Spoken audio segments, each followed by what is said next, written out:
राधा, अपना पक्ष सबके समक्ष रखो, बताओ सबको सत्य क्या है।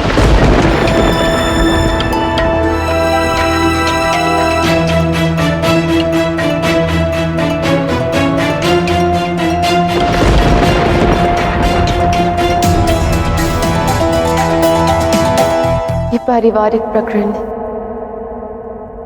मुझे इसमें कुछ नहीं कहना।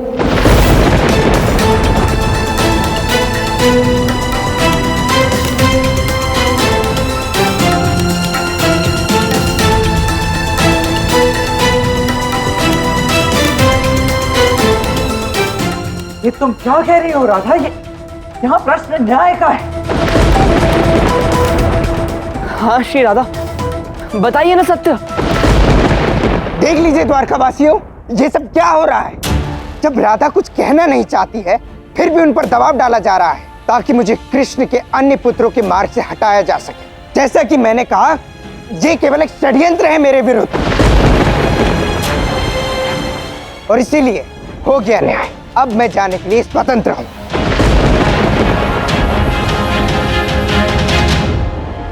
ये युद्ध द्वारका की रक्षा के लिए था राधे। ये युद्ध हमारा युद्ध था, परंतु यदि तुम ही पीछे हट गई तो इस युद्ध का अर्थ ही नहीं है।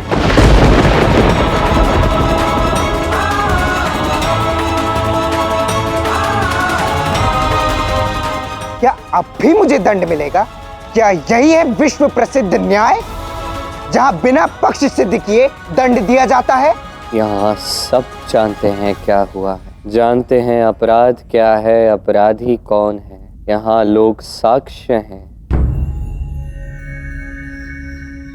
फिर भी यदि प्रमाण की अनुपस्थिति के कारण ऐसा प्रतीत होता है कि यहाँ असत्य का पलड़ा भारी है, ऐसा प्रतीत होता है कि धर्म और अधर्म में कोई अंतर ही नहीं है, तो अधर्म ही सही, असत्य की विजय ही सही। यहाँ अपने नेत्रों के समक्ष असत्य की जीत होती हुए देख रहा हूं, किंतु अब यही सही।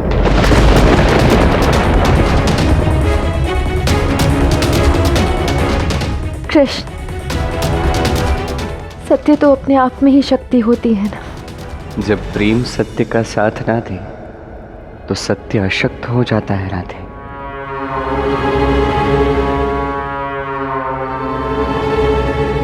प्रमाण के अनुपस्थिति के कारण मैं ये घोषणा करता हूं कि आज सांब निर्दोष है, उसे मुक्त किया जाए।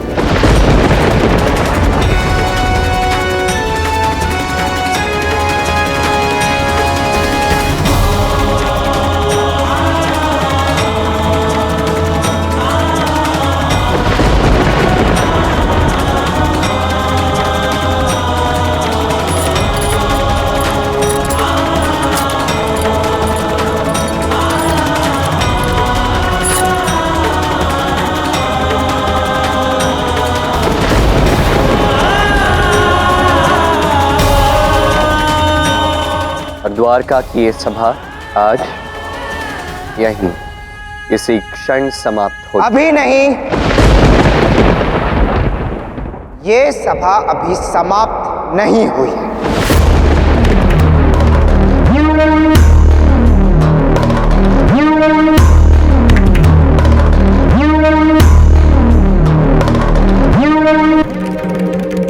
मेरी मानहानि हुई है, इसीलिए श्री कृष्ण को हाथ जोड़कर और घुटने टेक कर मुझसे क्षमा मांगनी होगी।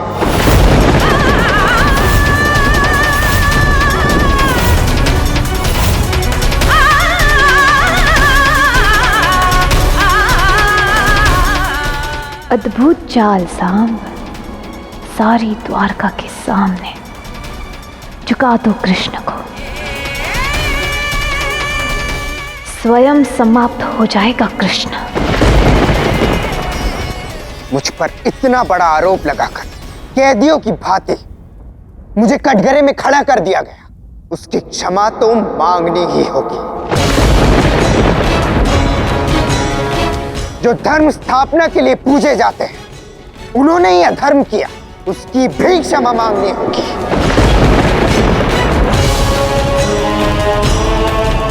अपने विवाह समारोह को बीच में छोड़कर परिवार के सदस्यों की रक्षा के लिए गया और मुझ पर यह आरोप, उसकी तो क्षमा मांगनी ही होगी। तुम सीमा लांघ रहे हो साम।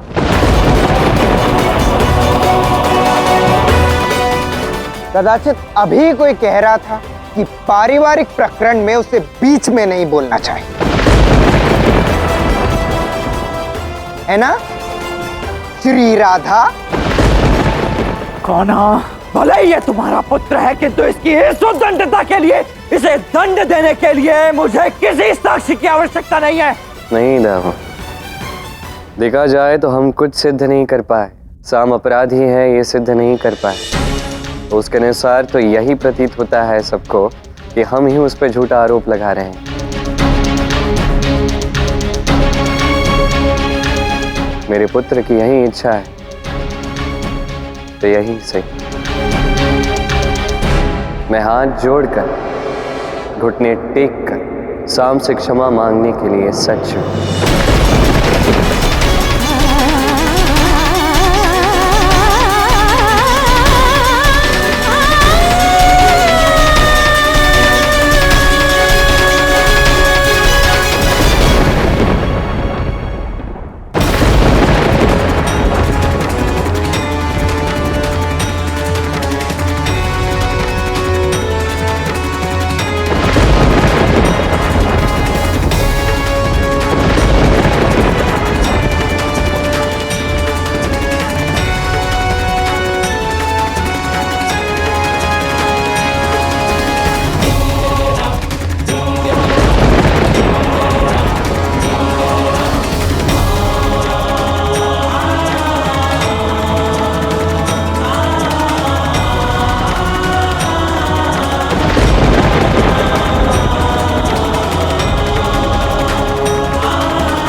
बहुत हो गया।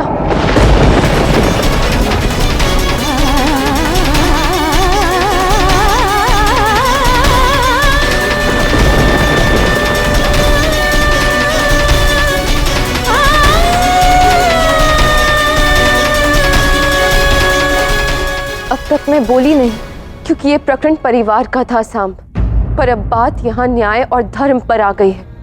प्रश्न न्याय का है और जीतेगा न्याय और सत्य ही।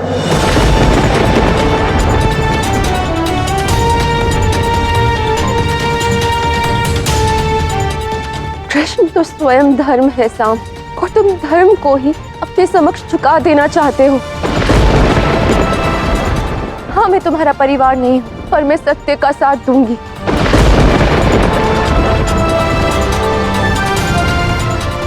अब यदि किसी को बुरा लगता है तो लगे, मैं क्षमा मांग लूंगी, पर कृष्ण असत्य के सामने घुटने टेके ये नहीं होगा। बानासुर ने स्वयं कहा था कि साम उससे मिला हुआ है। साम, ये षड्यंत्र रच के तूने अच्छा नहीं किया। साम ने स्वयं कृष्ण के सारे अस्त्र उसे दिए थे और मुझे भी षड्यंत्र करके वहां ले जाया गया ताकि बानासुर से कृष्ण का युद्ध हो सके।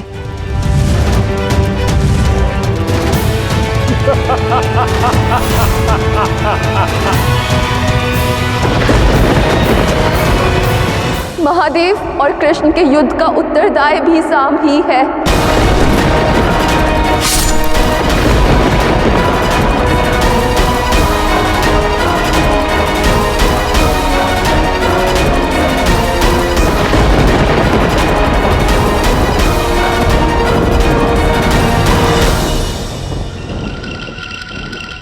माँ, मैंने कहा था ना आपसे, जो भी कर रही है वो ये राधा कर रही है। पिताश्री तो सिर्फ एक कठपुतली है।